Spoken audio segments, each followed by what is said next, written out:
Welcome, everybody. Welcome to the Rabbi Daniel Lapin Show, where I, your rabbi, reveal how the world really works. Thank you for being tuned in to one of the very few shows in the entire digital universe that accepts absolutely no hush money whatsoever.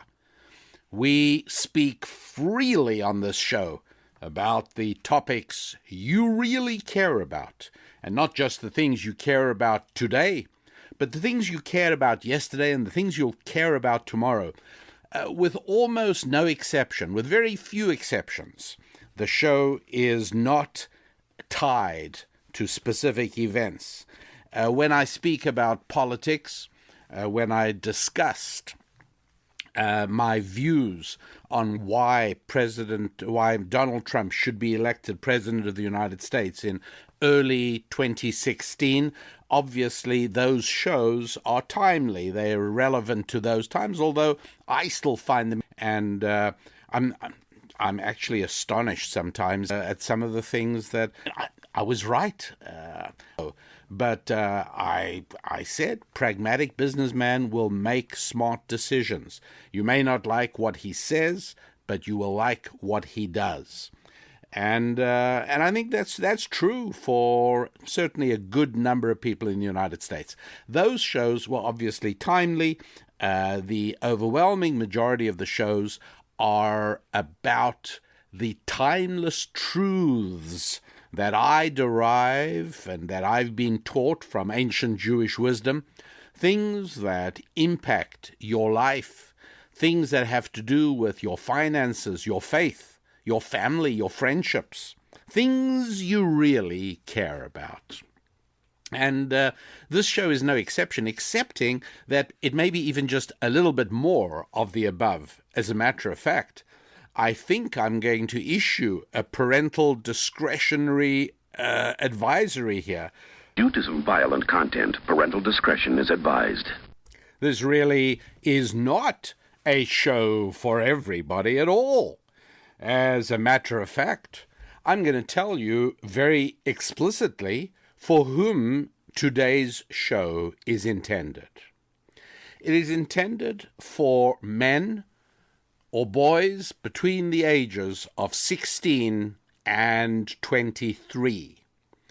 So if you happen to be a mother of such a man, then this show not really for you. If you are a sister, if you're a daughter, in short, if you are a lady, if you are a woman of any age, this show not really for you. I suggest you turn off and find something more worthwhile and valuable to do, because this show is for men. And not only for all men is it, but it's actually specifically for men between the ages of 16 and 23. And so if you are a young man, younger than the age of 16, this show's not for you. If you are a man older than 23, the show's not for you. This is specifically for men, male humans between the ages of 16 and 23. Now, why did I choose specifically those ages? I mean, I could have said 15 to 25 or anything really, right? You've got the age group. Well, the answer is very simple. You see, in one of William Shakespeare's lovely plays, and hard to believe, 400 years old they are, called A Winter's Tale, one of his characters is a shepherd who speaks about the problem with males between the age of 16 and 23. And he says, here's the problem. Boys between the ages of 16 and 23 are either getting girls pregnant, or they're fighting, or they're irritating older people and aggravating older people. But whatever it is, they're not being helpful. And he says, I wish there wouldn't be that age. I wish they'd go from 15 to 24 right away. Or ideally, if there was no alternative, maybe they could all fall asleep at the ages of 16 and wake up again when they're 24. And it's it's kind of funny. And then he goes on to speak about looking out, and he sees 19 and 20-year-olds out hunting in very bad weather. And who but a scatterbrained person of that age would even think of doing this? And now it's taken me about 300 words to tell you about it. I'd love you to hear how Shakespeare does it all in 50 words. And so from Act 3, Scene 3 of Shakespeare's A Winter's Tale, and it's hard to believe, 400 years ago he wrote this. So when people say, I don't understand what the value is of Shakespeare, one of the values of Shakespeare is that he speaks of permanent principles, things that are as true now as they were then. That is what makes it valuable. He highlights true things that have always been true. So naturally, an enthusiast of ancient Jewish wisdom like me obviously is awestruck by William Shakespeare. But enough of that. Why don't we listen to his words? So this is the shepherd speaking now in the third scene of Act 3. I would there were no age between 16 and 3 and 20, or that youth would sleep out the rest, for there is nothing in the between but getting wenches with child, wronging the ancientry, stealing, fighting. Hark you now, would any but these boiled brains of 19 and 2 and 20 hunt this weather?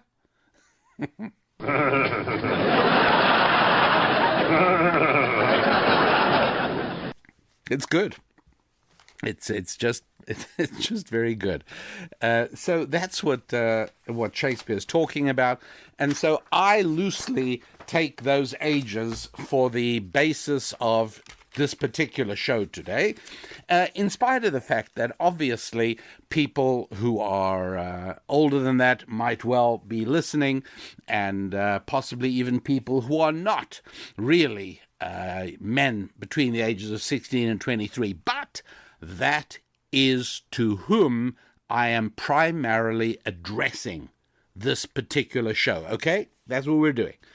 And I also want you to know that I'm going to be speaking very explicitly and very pointedly, which is to say that I'm not going to be wasting time on a lot of nuance, and I'm not going to be wasting time on a lot of caveats and disclaimers, if this doesn't apply to you, etc., etc., etc. I'm just going to lay out a number of principles that men between the ages of 16 and 23 would really benefit from knowing about. Now, not absolutely everything is applicable to everybody, but I'm going to be laying out the principles, and I rely on your intelligence to determine what applies to you. If you're 22, obviously different things apply to you than if you're 16 or 17. But because this is a passage of male living, this is the point, the time, the period during which you turn from a boy into a man. This is the point where you're going to see that your shoulders are becoming manly, your profile, your chest, your voice will at this point become manly. You'll start being wanting to shave your face every morning, or maybe every fourth morning. But this is a time where really important things are happening, and even more importantly, it's a time when you have the ability to do things that will make a success of your life, or, God forbid, a failure. In other words, I cannot stress this strongly enough. What your life is going to be like. And I know that when you're 16, 30 seems like forever. It seems like life is over at the age of 30. But a little bit of intelligent thought will tell you that there's much more of your life from 23 onwards than there is between now and 23. And I cannot emphasize sufficiently that what your life will be like is really, really decided between the ages of 16 and 23. Now, I'm sort of enjoying the Shakespeare selection of those ages, but it is true that you are already setting the course of your life before 16. I would actually say it probably goes to 13. That's probably really when it should be. So I'm sticking with Shakespeare 16 to 23. However, the truth is that it's a 10-year period from 13 to 23. That is really the 10 years that shape your life if you are a man. Again, I hope to do a show for women between certain ages, but right now this show is specifically for males. All right, and males, for definitional purposes, are human beings with penises. Let's just get that clear.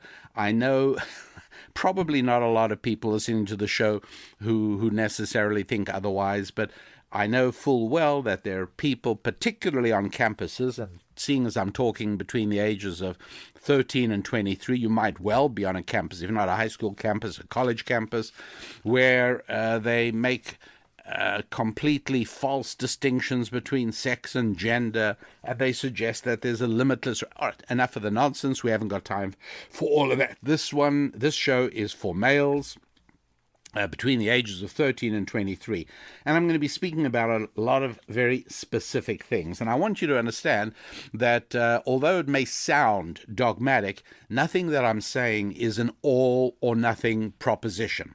In other words, it's not that you have to do all of these things I'm going to be talking about on the show, or else you don't stand a chance. That's complete nonsense. It's not how the world really works at all. Imagine that you hear a survival expert saying, I'm thinking of this because somebody I know very well decided to do a few days on the Appalachian Trail, and I'm recording this show in the winter time. So off this person went. There was actually two of them and their dog. And they were going to spend 3 or 4 days hiking a section of the Appalachian Trail. And happy to relate that they came home safely after one night because it was so bitterly cold and so unpleasant. And they were finding themselves so listless and so without energy. So imagine somebody says, in order to survive in the wild, if you're going to be doing the Appalachian Trail in February or January or March or whenever it is, you need a space blanket, you need a tent, you need a ground sheet, you need a foam mattress, you need 3,000 calories of food carrying with you per day. You need a pressurized camp stove that can function in sub-zero temperatures. You need lanterns. You need flares in case of emergency. You need a cell phone. You need a satellite locator beacon in case you run out of cell phone battery or you're out of cell phone reach and you need to be able to summon help. You need 4 layers of thermal clothing. You need rope. You need a hat. You need a walking stick. You need a compass. You need topographic maps. You get the idea, right? And so somebody, let's say, for one reason or another, finds himself out on the trail, and he goes through the list I've just given you, and he's only got about a third of the things, and he says, well, I may as well call it quits. I'm not going to make it because I heard Rabbi Daniel Lapin say that in order to survive in the wild, here's the list of things you need. No, it's not an all or nothing proposition. Ideally, it would be great if you had all these things, but you may not need 3,000 calories of food a day. Maybe you do well on 2,000, whatever it is. And maybe you don't have a satellite locator beacon, whatever. It doesn't matter. The more of these things you have, the better it is. Not all of them will be applicable, but the more you have, the better. It doesn't mean that if you don't have them all, you're doomed. And similarly, not everything I say is going to be applicable to everybody, and even if it is, you're not all going to be able to do everything I'm talking about. I'm laying out, if you like, a mathematical ideal. I'm laying out what would be best, but as much of it as you can do helps. The more of it you do, the more of it you can make part of your life, the more successful will be this period of time till you're 23 years old, and the more successful as a result of that will be the rest of your life. All right, so I hope that makes sense by way of introduction. And as soon as we come back, we will launch right into the material of what it is that should happen during those 10 years between the ages of 13 and 23.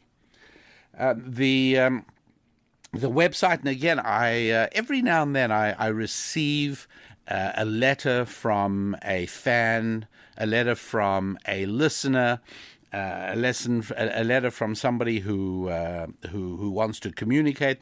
And every now and then I get the same letter. It always reads the same way, although it's not always from the same people, obviously. But it's always, I'm finding the messages in the show very uplifting and very valuable. But I always get put off at the end where you end up promoting your products, and you then reduce the whole thing to nothing but a commercial message. Now, today, because it's a busy show and I've got a lot to get across, I don't have time to go into why that is such wrong thinking, and why it is that commercial information is incredibly valuable, and why it is that a message never gets diminished by a commercial connection, not in any way, shape, or form. I've spoken about this before in earlier shows, but it so happens that I recently got another one of these letters, and I have a sort of standard response that I sent off to the person, but I'll also talk about it in one of the forthcoming shows soon. But with that advisory out of the way, the website is rabbidaniellapin.com. And here's what you want to do at that website. Number one, you want to make sure you are subscribed to Susan Lapin's Musings. It's called Susan's Musings. Now, we have other mailings as well, but I specifically want to draw your attention to Susan's. Why? Because I have noticed that all the mailings we do a mailing of a thought tool every week, we mail an Ask the Rabbi every week, and we mail a Susan's Musings. And I've noticed that of all the mailings we do, the ones that attract the largest number of comments and letters that flow in, and you can read them all on the website at rabbidaniellapin.com, but the one that attracts by far and away the most comments is Susan's Musings. And I'm not sure if it's because they're personal. You can really hear her talking. It's very, very much her. And people seem to like that. And so if you're not aware of that, you need to go to rabbidaniellapin.com and make sure, number one, go and read back copies of Susan's Musings. And number two, subscribe to make sure you do get it. And that way you'll be able to enjoy it every single week. So that is one thing you can do. The other thing you can do is read up about a product called Madam, I'm Adam. And this audio program, it's a 2-hour program on male-female relationships. And the reason we called it Madam, I'm Adam is because obviously that phrase is a palindrome. And we joked that when Adam opened his eyes after his divine anesthetic wore off, he looked at this bewitching creature standing before him, at that point naked, no less, and he stood up and took a bow, and he said, "Madam, I'm Adam."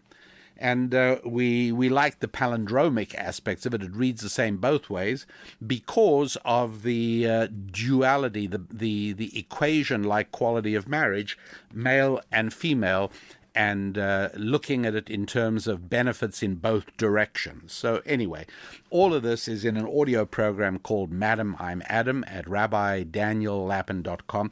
Read about it, and I think you will probably find that this is either useful for the stage of life you are at, or else it's going to be incredibly useful for the stage of life somebody you care about is at.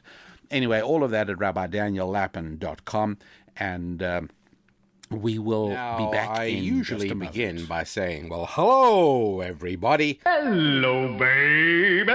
We're back on the Rabbi Daniel Lapin Show, where your rabbi reveals how the world really works. But I can't say that now because it's not hello, everybody. We have already said farewell to all the women. And not permanently.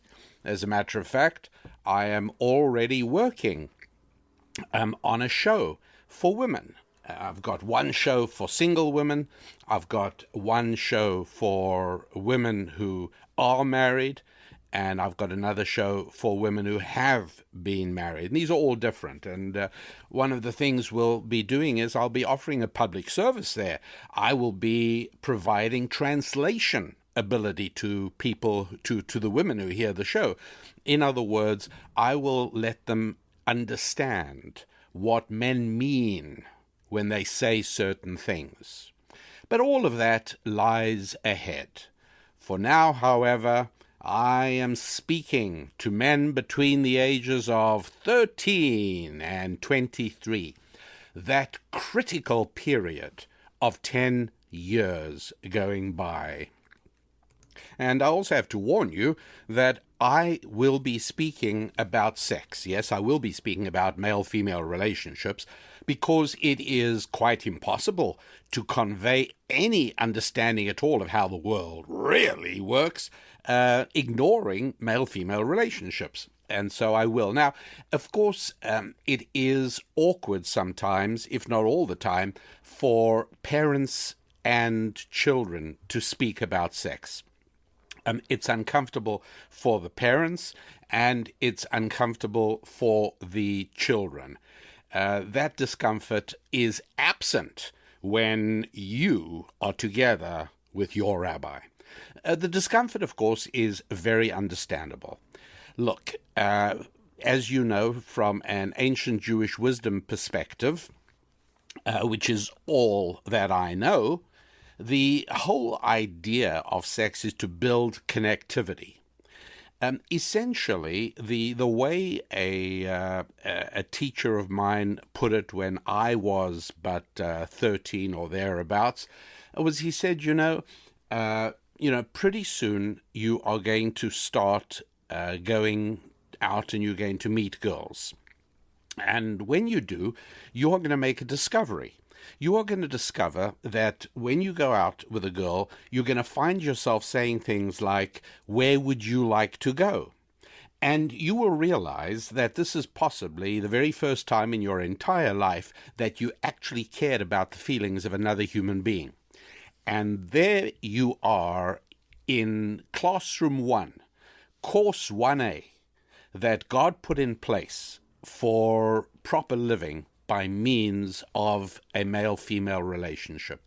In other words, the whole idea is to build connection and to care about other people.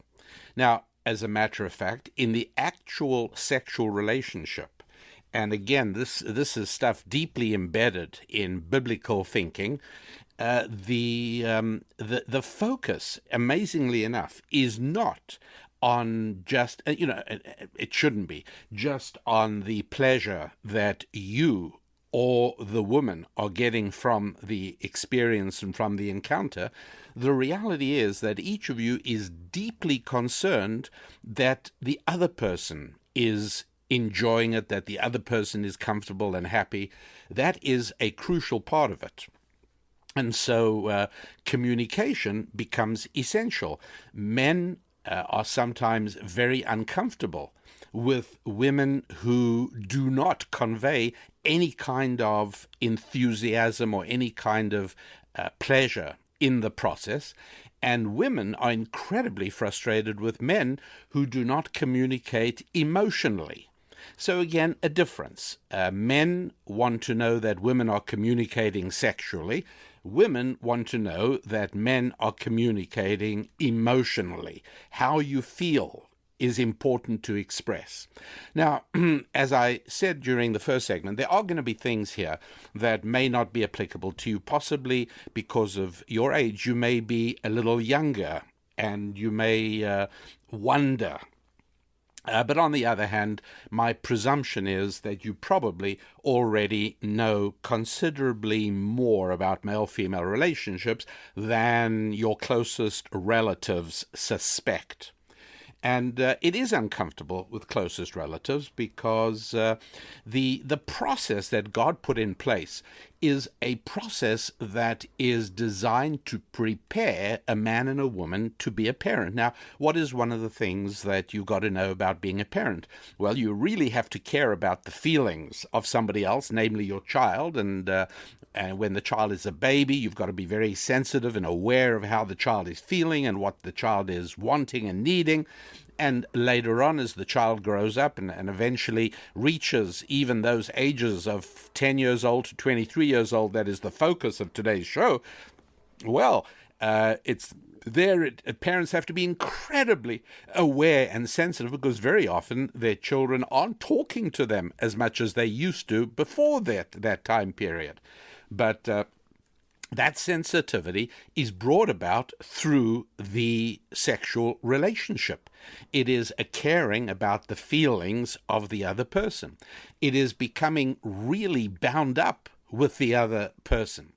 And all of this is uncomfortable for us to talk about with our parents, and it's uncomfortable for parents to talk about with their children. And partially it is, of course, because no child wants to think about what his parents did to bring him into the world. Right? You don't want to think about it. It's like too much information.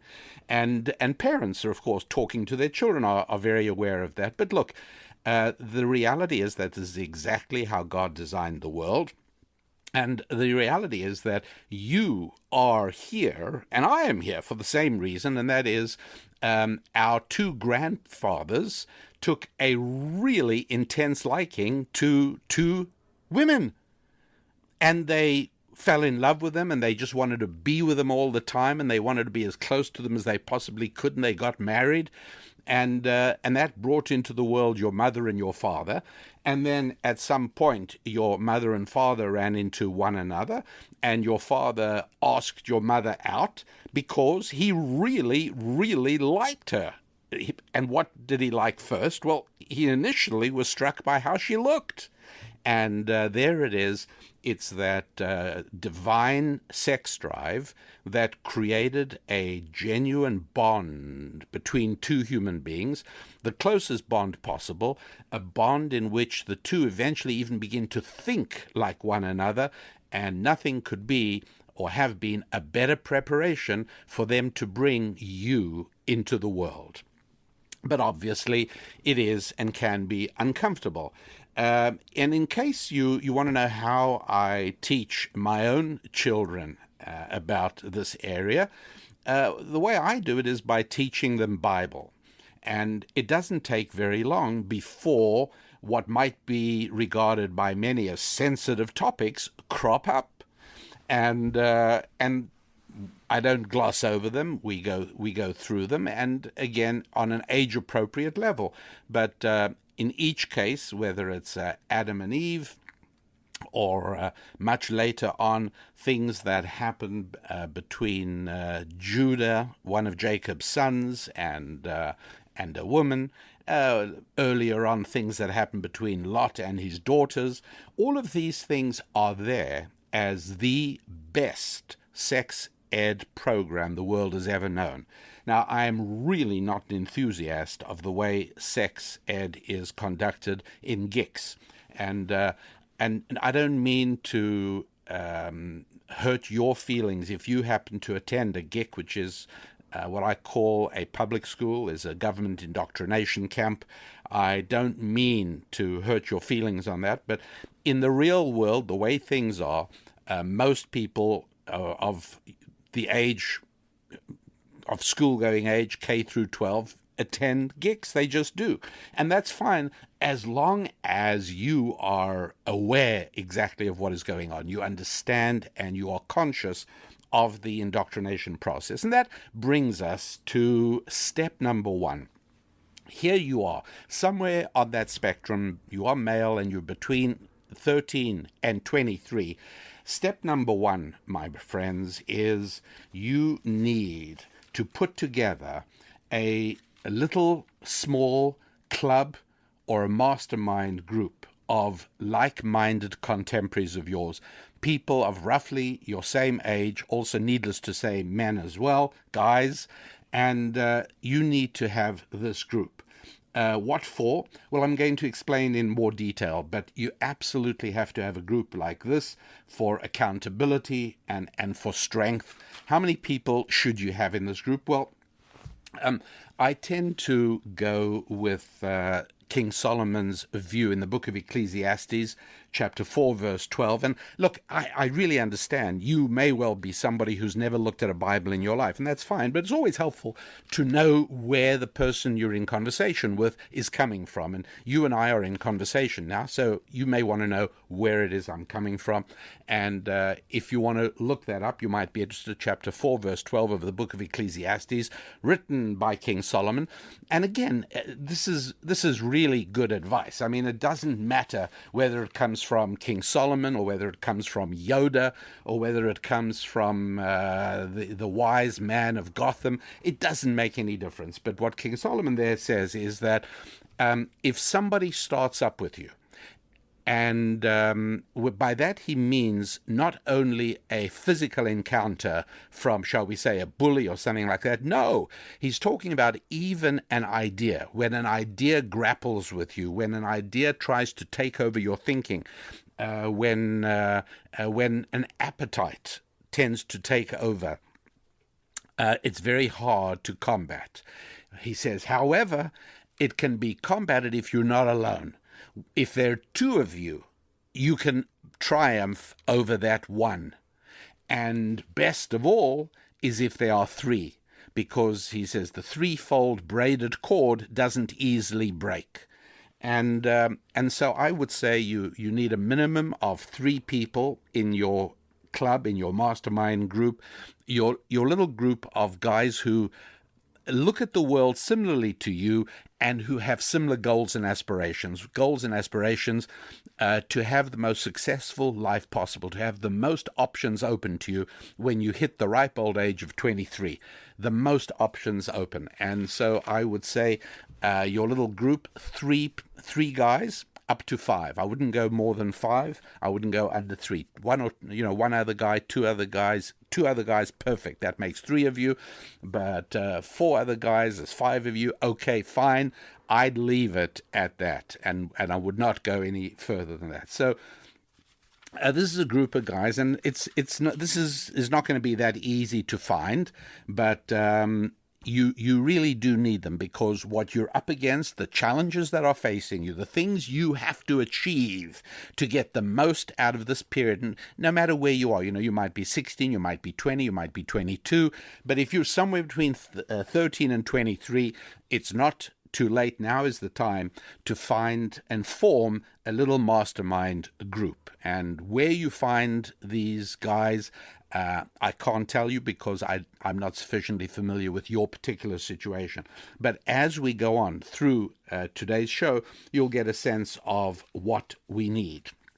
And what we're talking about is that there are going to be things you have to avoid. Look, it's very hard. I'm going to tell you that right up front. The challenges confronting you now are massive and significant. But I think that with the mastermind group and with the right guidance, you're up to it. And the tremendous difference that it makes in the future, how you will enjoy your life, how you will live your life, what things will be like. And then again, I remind you, there's much more of life from 23 onwards than there is from now to 23. So no matter how hard, you might think of it as if you're in the Marines. You're let's say you're 13 years old. You're signing up for a 10-year tour of duty in the toughest, roughest boot camp. But when you come out, boy, will you be a man. So we're going to now move on with what the first task of your mastermind group is, and that's what we're going to do just as soon as we get back. As usual, I would like you to take a look at the website.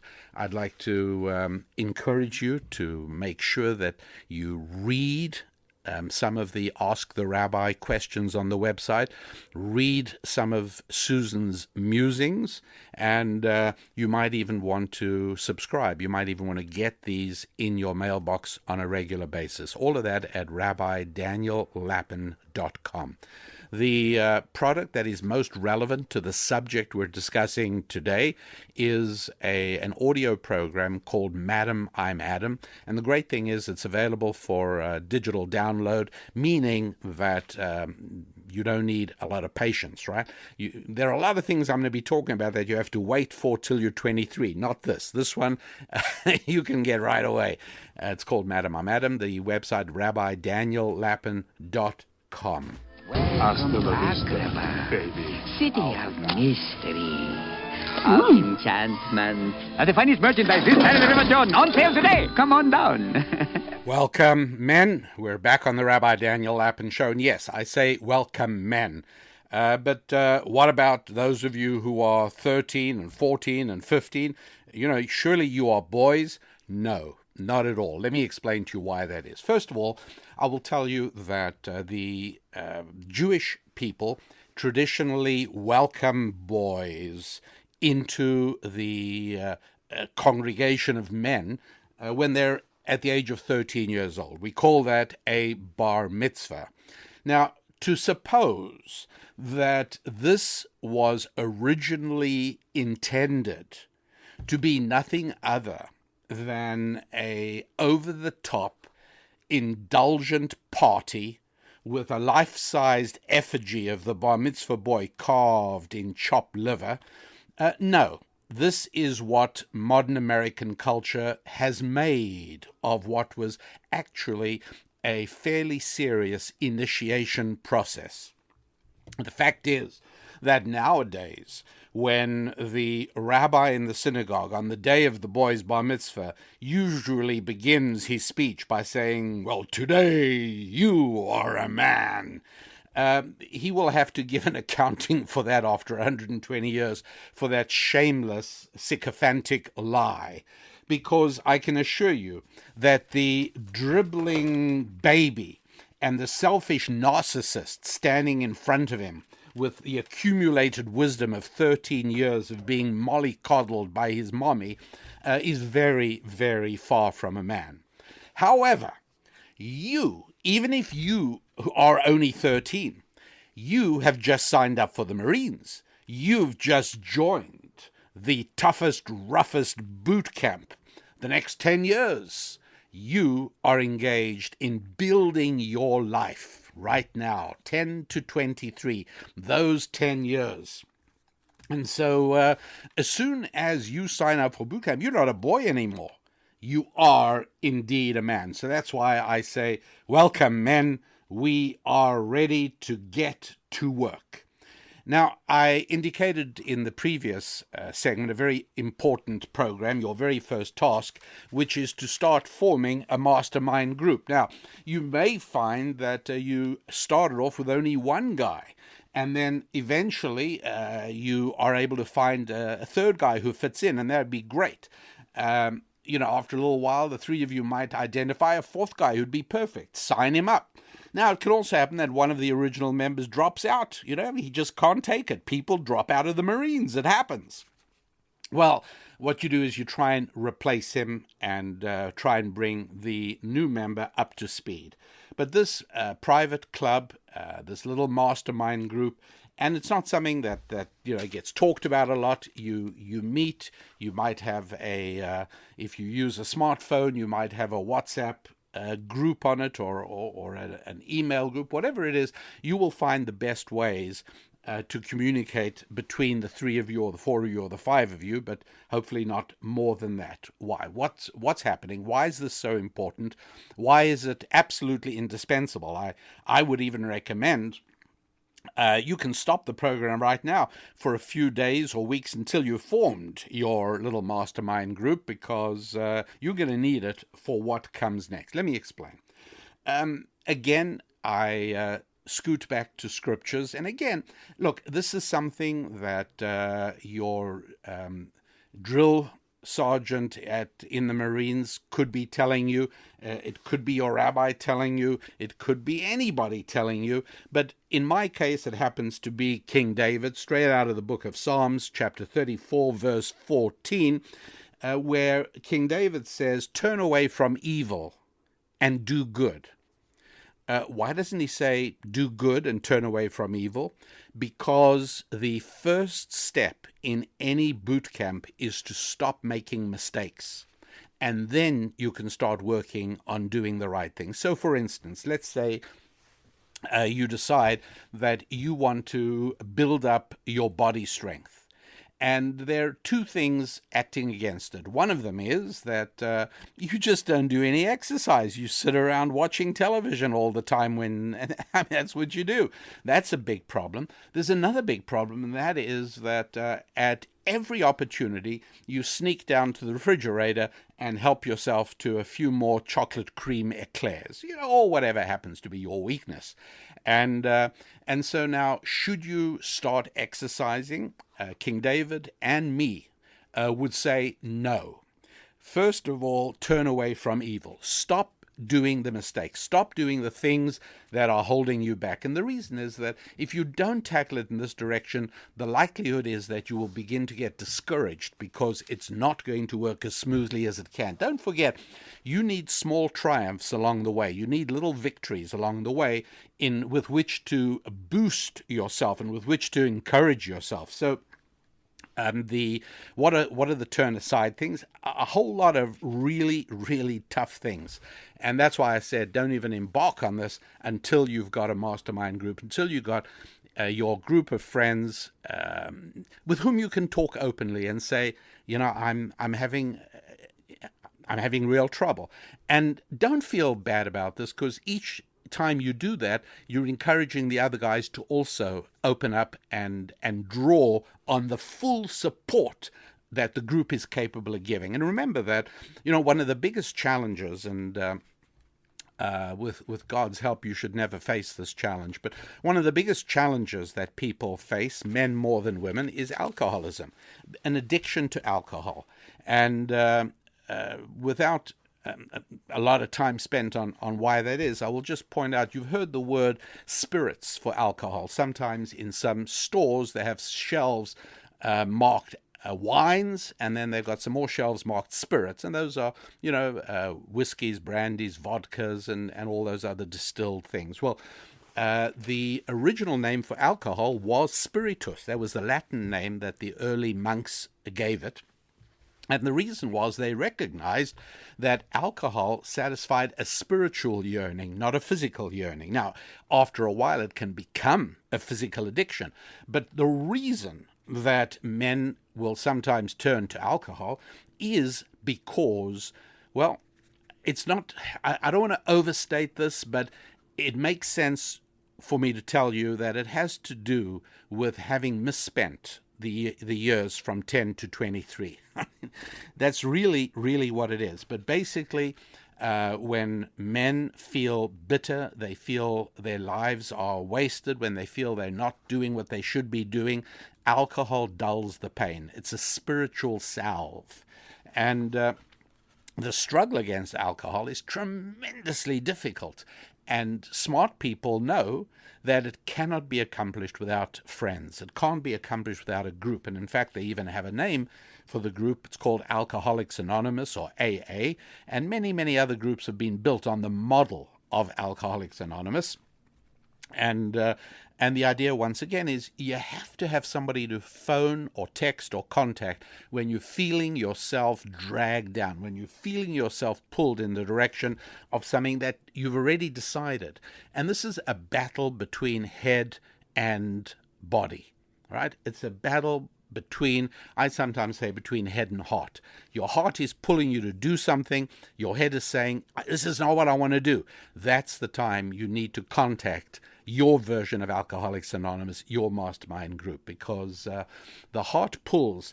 Woody Allen, who is a brilliant filmmaker. I mean, he's really very talented, but he's also not a very successful human being. He's a successful filmmaker, not a successful human being.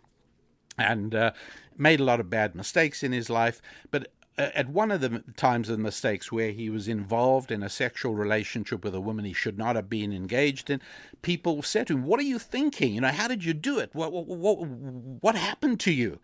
And he said to them, he shrugged his shoulders and he said, "The heart wants what the heart wants." And it's a sad response. He's basically saying, my head couldn't control me.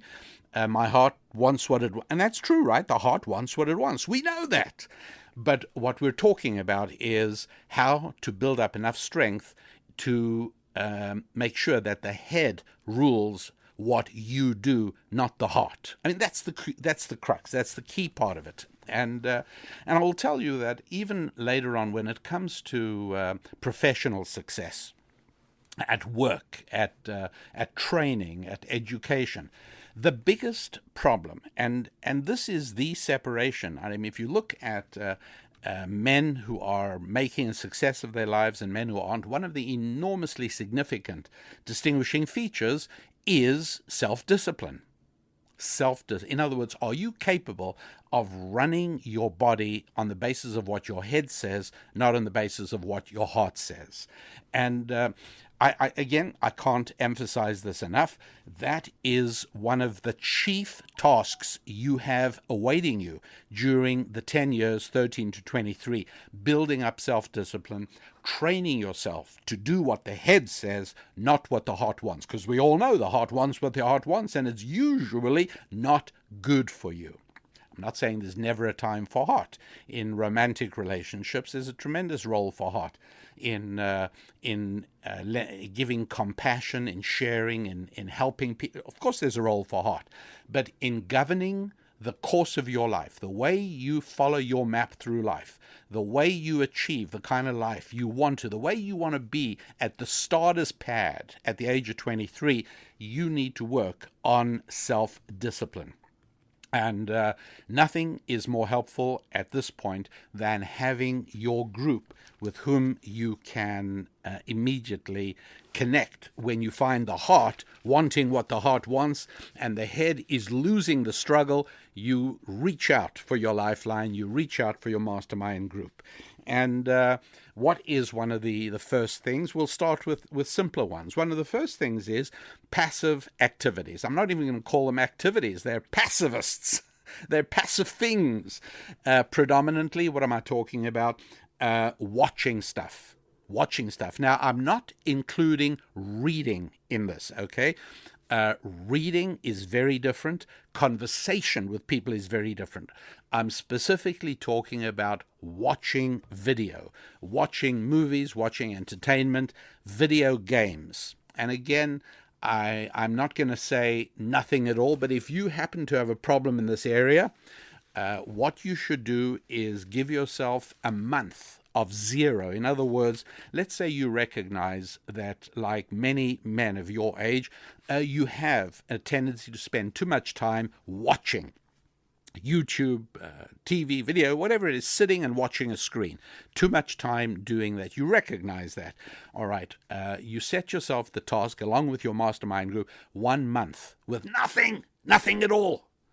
And then when that terribly difficult month, which, by the way, will get easier and easier as it goes through, after that, you can spring back to a normality, if you like, an occasional thing. It's exactly the same way as, people. There are many people who smoke too much. Now, I know that it is, it's common to say no smoking at all. And the truth is that is probably best. But if somebody wanted to get himself from 40 cigarettes a day to 2 cigarettes a day, and there's no question that medically that's vastly superior. The way to do that is to try and go a month with nothing at all, and then go back to 2 a day, or whatever it is he wants to do. Here as well, good thing to try and take it all the way, complete cold turkey. Passive activity, not good for you in a number of different ways. But chief of all, reducing imagination, And imagination is incredibly important for your future, because without imagination, you simply cannot envisage a future beyond what you can see. And this is one of the most destructive things that shackle people to their destructive present lives. They lack the ability to see anything different. For that, you need imagination. And watching things with your eyes, shows, video games, all of that absolutely obliterates your capacity for imagination. Secondly, it ruins your self-discipline because it's passive. You're not doing anything. You are yielding to laziness. It is, after all, most comfortable to just lie back and watch something. And we sometimes fool ourselves into thinking, well, we're doing something with video games. We're building up our reflex. No, don't fool yourself. Right? This is basically a passive activity, even if your adrenaline does flow. And so that would be step one for your mastermind group. Train one another, help one another, overcome passive activities. Now, that is the King David's turn away from evil, right? Stop doing that. But what's the doing good? Well, you can figure out the doing good alternative to that is physical activity, working out, building up your body, building up your speed, your balance, your athleticism, building up your strength. These are really useful things. And apart from anything else, the entire process of subjecting your body to the pain and the grueling work of a workout also helps to build up self-discipline, because what you're dealing with is the ability to control your body. And you're going to be wanting to do that with every appetite your body has. You're going to be wanting to do it with the tendency towards laziness. All of these things have to do with becoming a man. And that is the boot camp that you are currently engaged on. So, quick pause. We're going to visit the website at rabbidaniellapin.com. Make sure you read Susan's musings, because that is life from a woman's perspective. And my wife is a very well. I don't have to sing her praises. And now at this point, although I do frequently, not only to other people, but most importantly to her as well, I really try to never miss an opportunity to express to her how much I appreciate her, how much I admire her. And part of it is because of how she's able to look at the world as a woman and at the same time make a case that is compelling for whatever argument she wants to make. All of that is on Susan's musings, which you can see at rabbidaniellapin.com. And as I said, the comments to the musings I find almost as interesting as her musings themselves. People do seem to really like speaking about to one another, and also, basically the comment sections of Susan's musings always full at rabbidaniellapin.com. Good evening, America, and welcome aboard Apollo 13. It may not be Apollo 13, but it is the Rabbi Daniel Lapin Show, where your rabbi, well, in general reveals how the world really works, but in this particular show, revealing how the world really works, particularly with respect to men between the ages of 13 and 23. Yes, I know William Shakespeare, as I pointed out at the beginning of the show, makes the number 16 to 23, and that's fine. But the truth is that one should really sign up for this boot camp a little bit before 16. 13 would be ideal.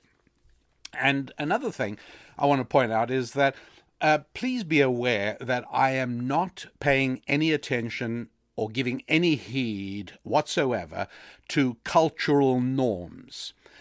In other words, today in conversation, and I will be honest with you in this respect, I don't particularly enjoy speaking on college campuses. I have done it most recently. I spoke at Cañada College in Northern California, near San Francisco, and needless to say, there were huge protests. What occasioned the protests? They put out posters around the campus saying that Rabbi Daniel Lapin is a homophobe, a misogynist, an Islamophobe, and a capitalist. And it was, needless to say, they disrupted the speech. We managed to work around that. We moved to another auditorium. And I pointed out that, they weren't 100% wrong. In terms of being an Islamophobe, well, kind of yes. When I'm in a public area, particularly anywhere in Europe or in the Middle East, if I'm on an airplane and I'm nervous or worried about some kind of violent incident, who am I thinking of? Quakers? Members of the LDS Church? Buddhists? No. I am scared of Islam, absolutely. If you want to denigrate me as an Islamophobe, I think that's going a bit far, but at least there's something to it. Misogynist, I don't like women. Come on. I'll leave aside the fact that I'm blessed with 6 daughters and a wonderful wife, but no, I don't even have to dignify that with a response. Homophobe, scared of homosexuality, scared of what it can do to our culture, scared of what it does to men. Yeah, sort of, I suppose, but not scared of individuals or, individuals is a different thing. It's the practice, not the person. And capitalist, they said I'm a capitalist as well. Well, yeah, guilty, no question about it. There are a number of things that crop up like this when you speak on a campus. One of them is that in the question and answer session, sometimes a student will get up and start their question with the words, "I'm offended." And I immediately say, look, that could not be more irrelevant. The fact that you're offended in no way automatically indicts my comments. Maybe I did say something false, in which case you're wrong to be offended, or maybe I said something rude and hurtful, in which case maybe, yes as well, maybe, although I'm not sure in an educational institution. But the fact that you're offended in and of itself might mean nothing more than you're overly thin-skinned and you take offense too easily. So please stop starting a question by saying, "I'm offended." Sometimes people will start a question by saying, what you said was racist. And I immediately respond, I said, look, I'm sorry, but that's totally undefined. That word is meant to silence anybody who disagrees with you. So I reject that completely. Anything with the word ist at the end, you're a racist or even anti-Semite. Sometimes, as ludicrous as it sounds, I've been accused of being an anti-Semite. I dismiss it. I said, look, if you wish to debate on the merits of the argument, tell me what I said that isn't correct. But don't give me a label. I reject it entirely. It's meaningless. It's ill-defined and nonsensical. It's anti-intellectual. Anyway, I tell you all of this so as you understand that I am not making any allowances for cultural trends. People will sometimes, that's sexist. You know what? Suck it up. I'm sorry. Just grow up and understand that not everybody agrees with you. There are different viewpoints. My viewpoint I'm giving now is rooted in the longest longitudinal study of human nature ever undertaken. I call it the 2,000 years of Judeo-Christian tradition. And when archaeologists or historians look back on the later years of the 20th century and the early years of the 21st, I think that if Western civilization has survived, which I hope it does, I think historians will say, what were they thinking? Were they crazy? What was with them? What did they think? That's what I suspect will happen. But please understand that I'm going to be saying things that would not go down well in polite circles and polite society. And it's up to you to decide which is a better guide to reality, what I'm saying or what the culture is saying out there. So, by way of disclaimer, I'm fully aware that everything or most things I say are completely at odds with the message that will be beamed at you by your entertainment, by your educational institutions, by many of your friends, although not the friends in your selected mastermind group, needless to say. But it is going to be common out there. So be aware of it. So, for instance, I'm going to say that I believe you should be having in mind the idea that you will get married in your early 20s. All right. The way I see it, you graduate from boot camp at 23 and you go ahead and get married that same year. You go now. People are going to have trouble with that, and that's all right. Like I said earlier, it's not an all or nothing proposition. I'm laying out the principles. And there may be many reasons why for you getting married at 21 makes sense. There may be reasons for you that getting married at 28 makes sense, right? I respect your intelligence and your ability to think with your head and not with your heart.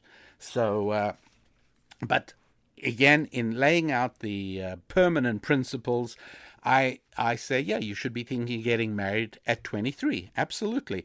It makes perfect sense. Why? Well, apart from anything else, do people have such a wonderful time going through the dating years and having serial relationships, having this deep, intense relationship with somebody, and then breaking up 6 months or a year or 2 years, or in horrible situations 3 years later, where you've wasted 3 years of a girl's life. Why do I say wasted 3 years of a girl's life? Because most girls want to get married, as well they should. And most girls recognize that political correctness warning. All right, I don't really have to issue warnings. I'm not going to. But girls start off with very high value, and year by year that diminishes. Now, I'm happy that I encouraged women to turn off and not to listen to this show, because this can be hurtful, and I don't want it to be. I really sympathize, but this isn't me. This is the way we were created. This is nature. The fact is that, imagine a guy getting married at 23. Would he rather marry a 19 or 20-year-old or a 29 or 30-year-old? It's not even a question. Now, I know there are many women who say, well, I don't want to be married for my looks. I want to be married for the total. Okay, fine. I'm not going to waste any time on all of that. That's the stuff we hear out there, and I don't feel I have to accommodate to it. Bottom line is that for girls, the passage of time is serious. If the goal is to be married and to have a family, which is what it is for most women, although, again, many women think it's okay to waste their late teens and early 20s in a sequence of unsatisfactory love affairs and sequential makeups and breakups and hookups and breakdowns, and then finally find a nice guy to marry when they're 25 or 26 or 27. Well, I am telling nice guys or nice men, you guys, I'm telling you, don't look at that girl. You can do better, because you are a man and you are a graduate of the toughest boot camp in the whole world. This one right here.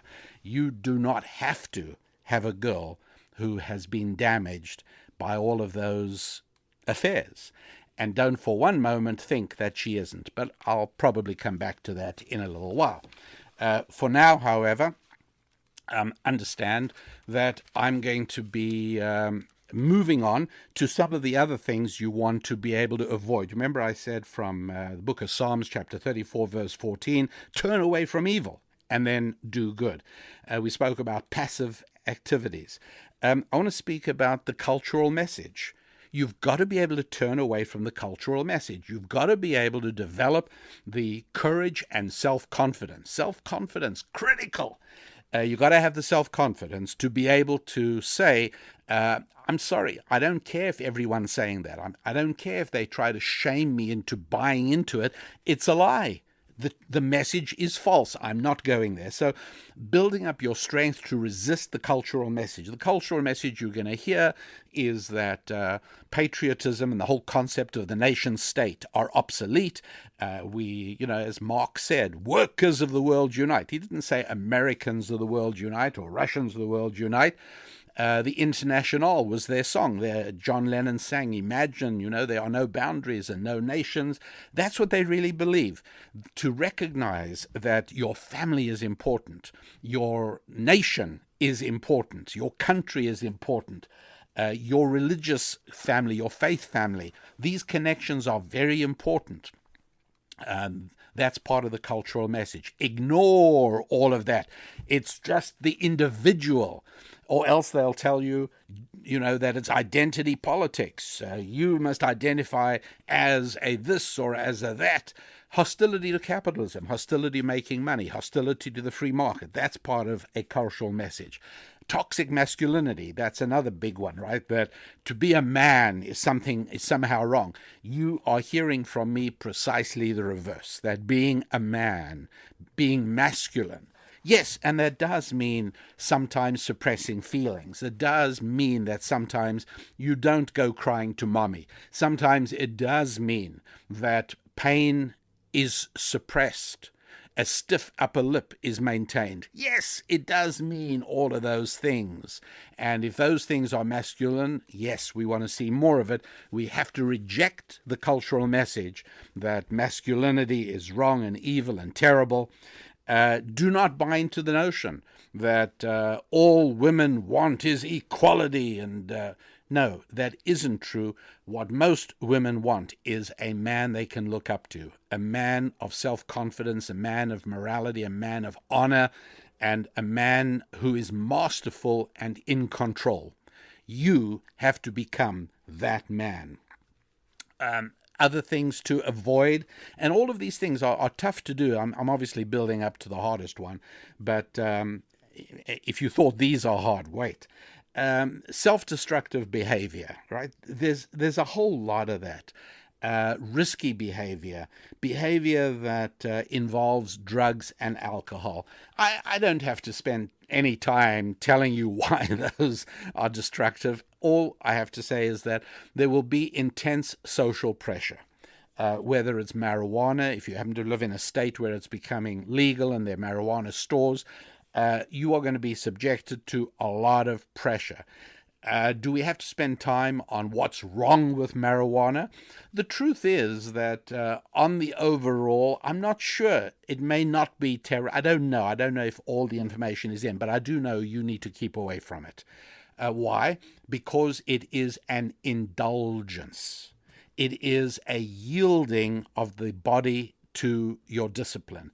It is an undisciplined kind of thing to do. It's sort of sliding into a world that is not a world of reality. We're focusing very much on keeping yourself locked into a world of reality. And so drugs and alcohol, you really are going to have to depend on your friends. You're going to depend on that little mastermind group as they will depend on you to avoid that. Now, it doesn't mean these are the only people you socialize with, which is exactly my point. You will find yourself among people who engage in destructive behavior. Other destructive behavior, driving dangerously. Look, I understand you are a male. I understand you are between the ages of 13 and 23. And I understand why insurance companies rate you as the highest risk. And they are right to do so. All destructive activity in America is carried out, well, a whole lot of it, by people of your gender and age group. Bungee jumping, right? It would be out of business as an entertainment form, as an attraction, if there were no male. If Shakespeare was right and every male between the ages of 16 and 23 went to sleep, there'd be no bungee jumping.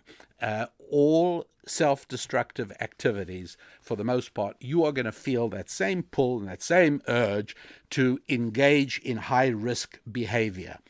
Don't do it. Why? Because the downside is too high. People can sometimes say, I'm going to take a flyer. I'm going to buy some cryptocurrency. How much are you going to put into it? I'm going to put in $500. How much money do you have in savings? I got $150,000. You're going to put $500 into cryptocurrency? God bless you. Take a flyer. But isn't it risky behavior? Sure it is. But the risk reward there is okay, because if you lose it all, not terrible. The reward may be good, no problem. Jumping out of an airplane with a parachute. Okay, I know that it's only every few months that you hear of a parachute not opening, but the downside isn't worth it, right? For the adrenaline rush, that's what I'm talking about. Depend on your mastermind group to avoid the need for an adrenaline rush. It's the same as alcohol. It's the same as drugs. It is a spiritual rush which you could get from exerting yourself physically, and from self-discipline. You get a very similar rush as well. Motorcycle riding. I'm not going to tell you to never ride a motorcycle, because I think it's an unreasonable request to ask a male between the ages of 13 and 23. And hey, if you don't have any yen for motorcycling, fantastic. God bless you, don't do it. But if you are going to do it, nowhere that there's traffic. Don't for one moment dream of riding a motorcycle in an urban area. Do not dream of riding a motorcycle on a road where there are trucks, or where there's other traffic, or where there's fast-moving cars. Don't even dream of it.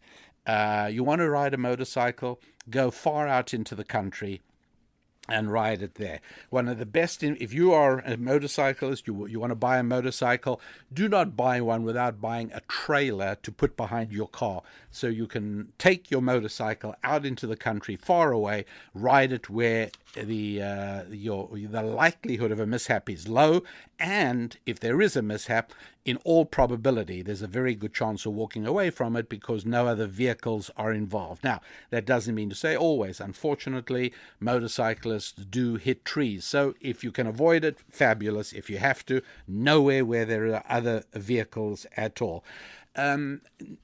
Stay away from things that even are remotely criminal.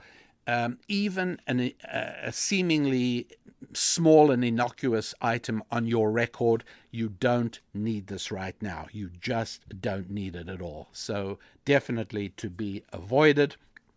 And just, again, this is all just part of risk reward, risk management. Just making sure you ask yourself at times, is this something my head approves of, or is this something I'm being talked into by friends, or is it something I feel like the rush, I feel like the excitement, I don't want to let my friends down. No, it's okay to be able to say to friends, sorry, I don't do that. Okay? I'm not going into a discussion of why. I'm not going to tell you my philosophy. You guys do whatever you want. I'm not even going to judge you, but I do judge myself. I don't do that. I don't know of a better way of dealing with these kinds of situations. The hardest one coming right up as soon as we come back. Meanwhile, the website, rabbidaniellapin.com. A whole lot to read about on the website. And also, I want you to read about an audio program. It's 2 hours of instruction, Bible-based instruction called Madam, I'm Adam. It's how the first 2 chapters of Genesis reveal pretty much everything you need to know about male-female relationships. All of that at rabbidaniellapin.com. Hasta la vista, baby. Welcome to Jurassic Park. Hello, men. We're back, and it may not be Jurassic Park, but monsters do lurk. No question about it. And the monsters we are talking about, it's pornography. It's as simple as that. It is omnipresent. It is, I believe, one of the highest revenue-producing dark corners of the internet. Enough said. It's out there. And it's also been normalized. You can actually hear celebrities talking about their consumption of pornography. So the danger here is the normalization of it. The danger is the implication that this is nothing, it's no big deal. There was actually a Surgeon General of the United States serving President Bill Clinton, which probably gives you some idea if you remember your history of that period. who lost her job for encouraging masturbation. Okay, so, folks, gentlemen, I should say, here it is. It's not worth spending a lot of time on, other than to say this will probably be one of the most urgent usages to which you will put your mastermind group, to which you will turn to your mastermind group for help. The urge is powerful and compelling. I mean, we're talking about the sex urge. The fact that human beings are still on the planet and that our numbers continue to grow. The fact that even in tough times and bad times, the fact is that we have to recognize that for men, which we are, this is an incredibly powerful urge. The amount of self-discipline needed to keep it under control is absolutely enormous. Please do not buy into the culture that you can't help it because you have a sex addiction, right? Again, this is a very common way of talking. And again, I am not diminishing the role of addiction, but I am saying that along with self-discipline and along with the help of your mastermind group, men, you can triumph. You can overcome. Why should you do so? Well, the answer is that you are looking to gear yourself up for a successful life. A successful life means marriage and family, and it means money, both of those two things. Well, it so happens that both those things are seriously undermined by the time wasted on pornography and, even more importantly, the actual damage that it does do. It impacts your progress towards these two goals. Right? So there is enough research available that I don't have to spend time, and you don't need me to spend time proving these points and referring you to studies, because you all have access to Google, and it's simply not hard to find the information that is reliable, the information that is serious, and the information that is not meant to undermine morality as its primary purpose. And heaven knows there's enough of that out there as well to be aware of that. So the thing you've got to ask yourself, and again, counterintuitive, contrary to politically correct thinking, none of that matters. The bottom line is that the question you have to ask yourself is this activity that I'm engaged in bringing me closer to a good marriage and closer to being able to make money? Right? And the answer in this case obviously is no. Having to do with marriage, I have to speak about something here which, again, would be awkward for your parents to tell you, in the same way that you will one day find it awkward to tell to your children. But when the time comes, I know you will probably find a way of making sure they have this information, as I am making sure you have it now. The information is, gentlemen, that you really want to marry a virgin. Now, there are a lot of jokes about this. Oh, you can't find any virgin. It's all of that coarseness out there in the culture is something you just have to be aware of and put out of mind. You want to marry a virgin. Really? Why? Because it makes God happy? No, because it's going to make you happy.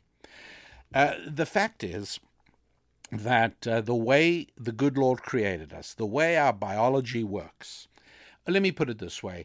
In various cultures around the world, we have found cultures in which polygamy works. One man married to more than one woman works. Not recommending it, no matter how much of a man you succeed in becoming. No, not suggesting it, but it works. It's feasible. It can happen, and I've actually encountered it. It can happen. It's as long as everybody is part of the same way of thinking, it actually can work fairly well. I actually heard one second wife say, I love the fact that when I have an emergency at work early in the morning, my co-wife is going to make sure my kids have a good breakfast and are ready for school.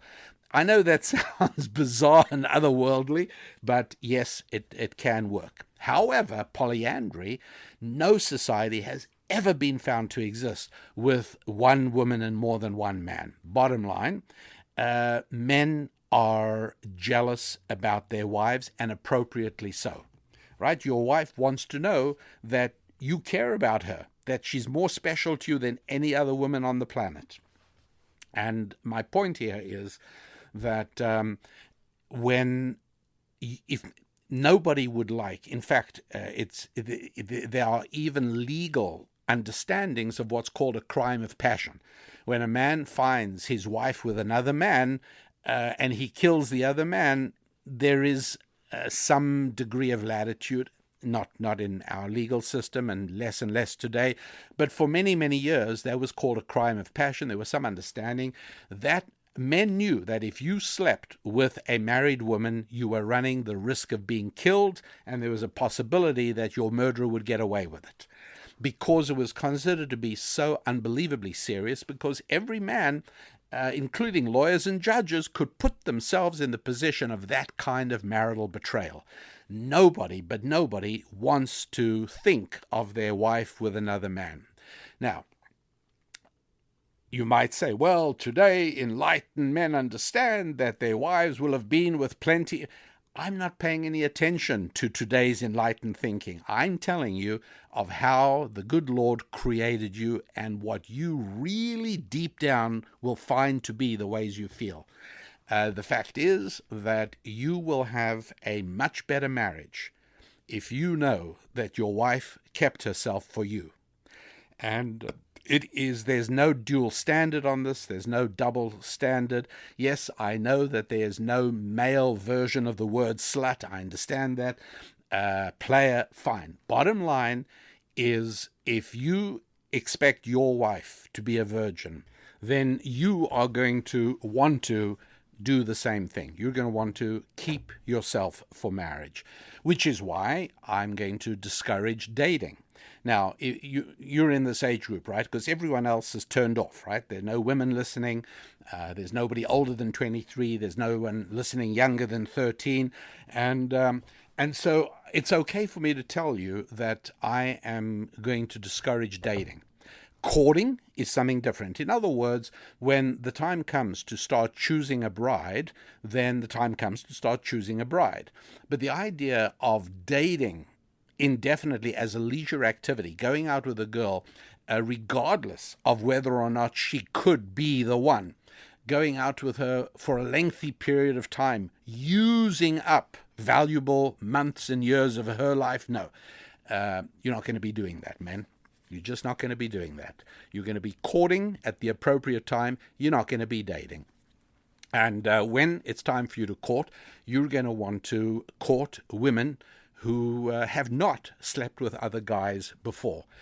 You are going to want to have the moral legitimacy to make that requirement, to make that demand of your social life, because of the self-discipline you've imposed, not only in terms of sexual relationships, but even in terms of pornography. It isn't easy. But I told you at the outset, this 10-year boot camp program, the hardest thing out there. It makes the Marines look like child's play. I don't think it makes for good show listening for me to cite study after study after study, particularly since, unlike 30 years ago, 20 years ago, today it's so easy to find all this material. What am I referring to? The fact that there are studies and they are so reliable and so unpopular.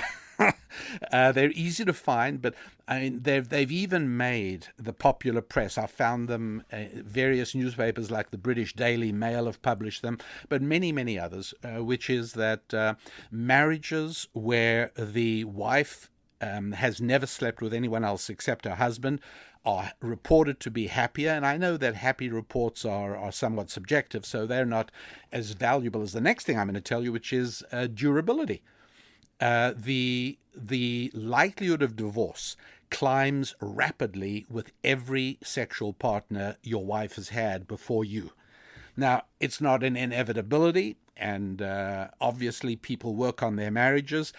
What I am telling you is that we're talking about the way to spend the years from 13 to 23 in order to launch your life at 23 in the most successful and happy way possible. You want to marry a virgin. And don't believe the material out there where people, there aren't any, the average American woman has had so and so many relationships. You don't have to believe all that stuff, number one. Number two, you don't have to marry an American woman. So you really can depart from the statistics. But the reality is, and it makes perfect sense, by the way. I mean, I've read an awful lot in this stuff. I've really delved deeply into it. And I wouldn't tell you something that you could disprove so easily and dismiss what I'm saying. What I'm telling you is absolutely reliable. Your marriage happiness and durability, the strength of your marriage, the ability of your marriage to sustain tough times, the ability of your marriage to go through challenging periods and come out on top, all of that enormously assisted if you marry somebody who has not been with other men before. And obviously, as I say, you keeping yourself subject to the same form of discipline adds to your moral legitimacy. In other words, as you can well imagine, it is a little bit harder to say to a woman, look, I know this is an awkward topic, but I really do need to know. And, at some point you say this, not on the first date or not on the first meeting, but somewhere on the way you say it. And, and she might say, well, I am a virgin, but what about you? If you at that point cannot say me too, the dynamic has shifted a bit. Not fatally, but you're ahead of the game. You are way ahead of the game if you can actually enter the relationship in that kind of a way. So now you might be thinking, I just spoke about the statistics about the woman having had previous partners. As that number climbs, the likelihood of divorce climbs dramatically. It's shocking. It's shocking what an incredibly significant factor this is. By the way, living together, having sex with your spouse before marriage, not as dangerous as having sex with somebody other than the man you married, but still adding to the divorce risk. Isn't that funny? People would say, I took her for a dress test drive. We tried it out. Makes marriage less likely, not more likely. Again, understandable because of the you're not building up the commitment. All of these things you're smart enough to figure out for yourself. You can research for yourselves. But yes, previous partners on the part of the man also hurts the marriage. We're talking about the most successful life. My friends, if at the age of 25 you are married and you don't have money worries, and it's because of this course, you owe me a great big thank you because you got a good life at that point. A great marriage and no money worries, and we'll come to money worries coming right back in just a moment. The website, RabbiDanielLapin.com. And you probably, if you're finding this material useful, you probably also want to listen to the program, the audio program called Madam, I'm Adam, Decoding Marriage Secrets from Eden. Read more about it at RabbiDanielLapin.com. And also read my wife Susan's materials called Susan's Musings. All of that at RabbiDanielLapin.com. Back with you in a moment. Nature, Mr. Allnut, is what we are put in this world to rise above. And yes, that was Katharine Hepburn speaking to Humphrey Bogart in a 1951 movie called African Queen. Nature, Mr. Allnut, is what we were put in this world to rise above. And gentlemen, that is precisely what we're talking about. If you were going to have an imaginary clubhouse for your mastermind group, for your club of like-minded men who are going to strengthen one another and be accountable to one another and help one another achieve the goal of succeeding in this 10-year boot camp from 13 to 23, then this clubhouse should have above its door the saying, nature is what we were put in this world to rise above. Don't let anybody tell you it's perfectly natural. I most recently heard this in the context of masturbation. It's perfectly natural. Animals do it as well. Yeah, that's right. They probably do. That doesn't mean it's for human beings. Human beings are meant to rise above nature. Let me be absolutely clear what is natural. You know what's natural? Obesity is natural. Laziness and lethargy are natural. Clutter and chaos in your life, in your workplace, in your bedroom. Clutter and chaos, perfectly natural. You know what else is natural? Rust, decay, peeling paint, weeds in the garden. All of that is natural. You stand athwart nature. You hold out your hands and say, halt, no further. I'm here to stop the process of nature. Debt, having debt, yeah, that's natural. Doesn't mean you should do it. Fighting your nature is what we're talking about. Fighting nature is what this whole program is all about. Yes, of course, there are things that your nature will call you to do. You are a man, and you're between the ages of 13 and 23. Of course, there are things that nature urgently summons you to do. But we're the men who control with our heads, not with our hearts. And that is of paramount importance. We have to say to ourselves all along, will this activity give me better marriage? Will it give me better money? I spoke earlier about sitting around and playing video games or watching movies and videos. Will that give you a better marriage? Probably not. Will it do anything for your money-making ability? Absolutely not. It runs down your imagination. It lowers your ability to communicate. Now, reading helps your ability to communicate. And that is the next point I wanted to make. With your mastermind group, please give yourselves the target of reading. Basically, you're going to add to your mastermind group, your special men's club, you are going to add the task of book reading. You are going to set yourselves a book to read, something you all agree on, and you're going to set yourselves a time to finish it. Reading is incredibly powerful for developing your communicative ability. And for making money, your most important organ is your mouth, unless you're going to be a swimsuit model or something like that, right? But if otherwise, your ability to communicate is your most important money-making tool. And so you are going to encourage one another in your mastermind group to read, and being able to read a book together and discuss it, really, really important. By the way, I know that in today's day we think of virtual friends, right? How many friends do you have on Facebook? Forget all of that stuff.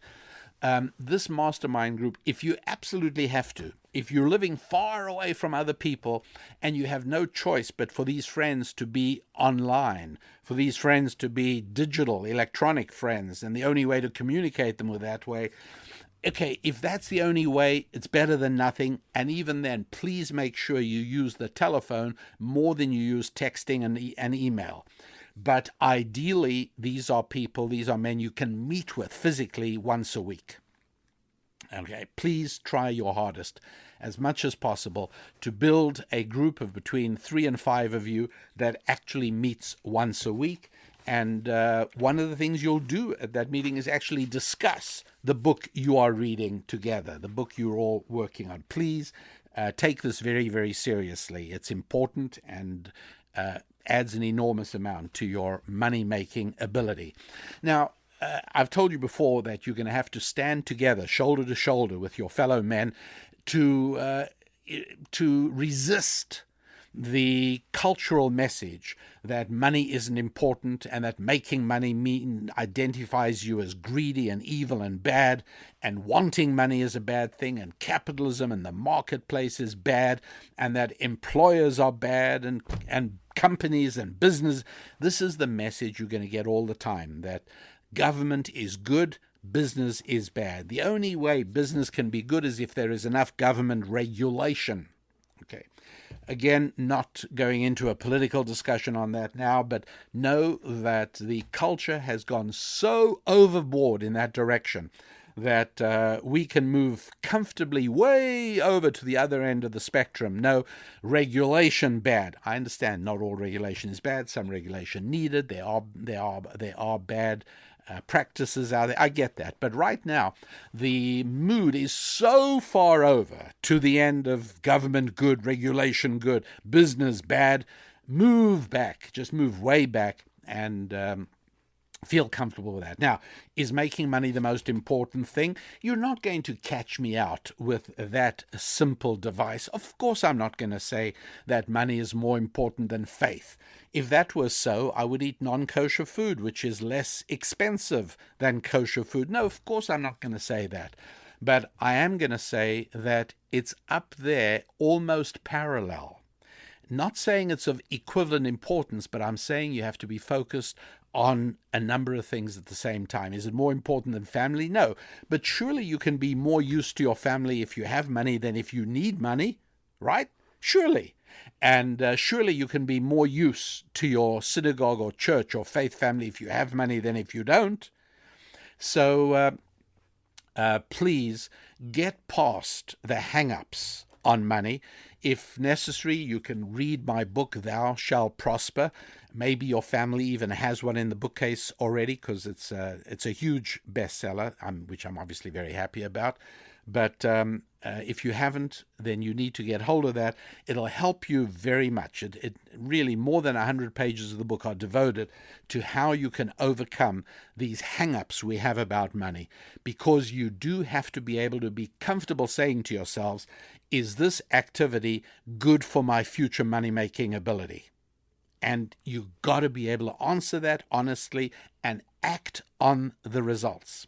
So, for instance, you might be saying to yourself, I like massage. I'm going to become a massage therapist. Now, leaving aside for the moment the adolescent dream of somebody paying you to give massages to beautiful young women, that's not quite how the world really works, I can assure you. And what really happens is that it is an activity with very relatively low barriers to entry. You will be competing with people who need less money than you do, because they are going to be people who are not as focused on building a marriage and a family and a life as you are. It'll be people who are going to be comfortable being renters rather than people who are going to want to own real estate as you are going to want to do. And in fact, one of the things you may be wanting to do even while you're in this boot camp of 13 to 23 is already start buying real estate. Maybe it's going to be a fixer-upper that you're going to then own and rent. But these are things you could and should be doing that are really worthwhile doing, a whole lot more worthwhile than many of the other things that other people of your age group are busy doing at this point. So feel comfortable asking yourself, is this good for my money-making ability? We've already covered, you're also asking yourself, is this good for my ability to form and sustain a healthy long-term marriage? We've covered that. The second question is this good for my money-making ability? And I'm going to make this real simple, everybody. Those are the only two questions you need to focus on, right? I'm not worried about faith. I'm not worried about family. Those are all things that will have their proper place automatically. But the ones that you are being conditioned and indoctrinated against, money and marriage. And so in this segment, we're focused very much on money. Please realize that during these years, 10 to 23, you are trying to obtain the highest level of qualification of which you are capable. If you are capable of getting a degree in computer science, please do not get a degree in gender studies. For heaven's sake, as a matter of fact, do not even waste any time at school doing anything, any program that has the word studies after it. Do not do anything. Comparative religion studies, don't do that. History of art studies, don't do that. People will tell you, oh, there needs to be the humanities. You need to study the arts. You will get that from the reading you and your group wisely choose to read. Please do not waste time. Don't waste time on those courses. Try to get your highest possible qualification. If you are simply somebody who is not academically oriented, you're not going to be able to get a degree in physics, in chemistry, in mathematics, in biology. If you can, please, that's part of the self-discipline. That's part of what you should be devoting these years to. Go for it. You will never regret it. You will find that you are way ahead in terms of the ability to make money with that kind of qualification in your back pocket. A business degree, a serious business degree, a degree with focuses on finance and sales and marketing and statistics, all of those things. Yeah, if you can do that, do it. If you're capable of these things, do them. How do you know if you're capable of them? Ask your parents. Ask guidance counselors, but people who are substantive and can be trusted, not people who may have their own agenda. Speak to friends.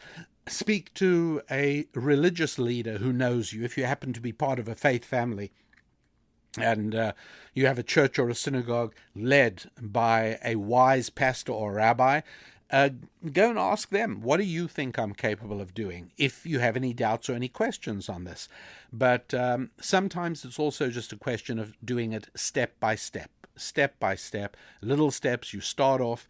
If you haven't yet finished high school, try and take real high school courses. If you can take calculus in your high school, please do it. If you can do some of these courses in physics and mathematics in high school, do them, all right? I'm talking to guys here because I already told the girls to turn off. They're not listening to this show. They'll listen to the other shows that I'll do for them, and I'll tell you to turn off. Those shows aren't for you. But for you, you're a male between the ages of 13 and 23. Do the toughest courses you possibly can. Demand as much as you can from yourself.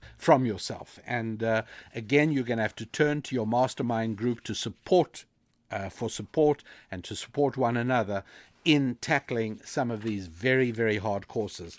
But that is going to make a huge difference in your money-making ability, and you really want to work on that. I cannot stress how important it is in the face of a culture that diminishes the importance. In the final analysis, what the culture is really telling you is, don't worry, you can depend on government. And don't believe that for one moment. Okay, go for the hardest qualification you possibly can and ask yourself, anytime you're spending time, anytime you are going to be doing something, you say to yourself, is this good for my money-making ability? Is this something I'm doing that strengthens my connection with family? Yeah, that's a good thing. Is this something that strengthens my connection with God? Yeah, I think that's a good thing as well. And I take those as givens and for granted, in spite of the fact that many of you may simply not be connected to faith. That just may not be a thing for you. Some of you may unfortunately have less than ideal family circumstances, and I'm very sorry. But some people are like that. People have to deal with those handicaps. Everybody has handicaps. There's no question about it. If you are blessed to have a strong faith family and a strong, real biological family, then you have other challenges as well. There's no question about it. Challenges are an absolute given. The word easy and the word life do not belong in the same sentence. Right? Life isn't easy. There are challenges, and if you embrace those challenges and grab them, they make you stronger and they prepare you more effectively for a happy and successful life. My friends, that kind of brings us to as far as we're going to go. I say kind of because, of course, there's more.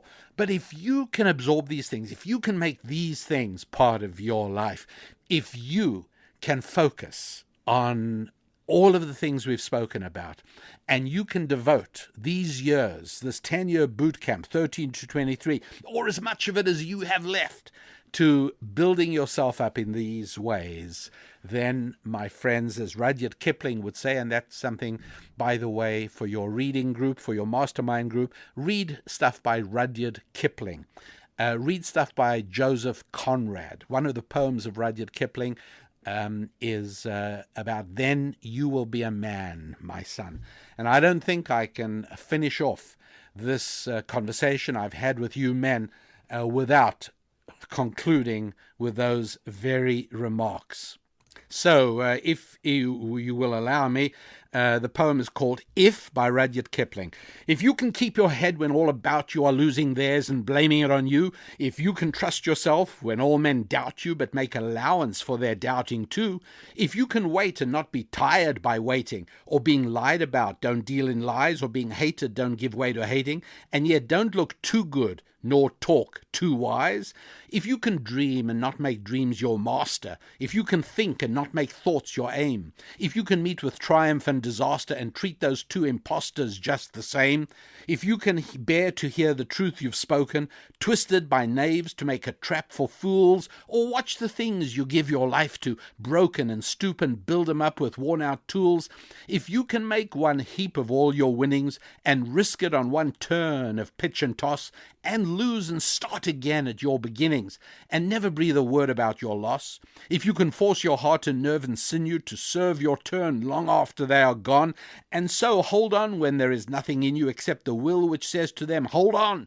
if you can talk with crowds and keep your virtue, or walk with kings nor lose the common touch, if neither foes nor loving friends can hurt you, if all men count with you, but none too much, if you can fill the unforgiving minute with 60 seconds worth of distance run, yours is the earth and everything that's in it, and which is more, you will be a man, my son.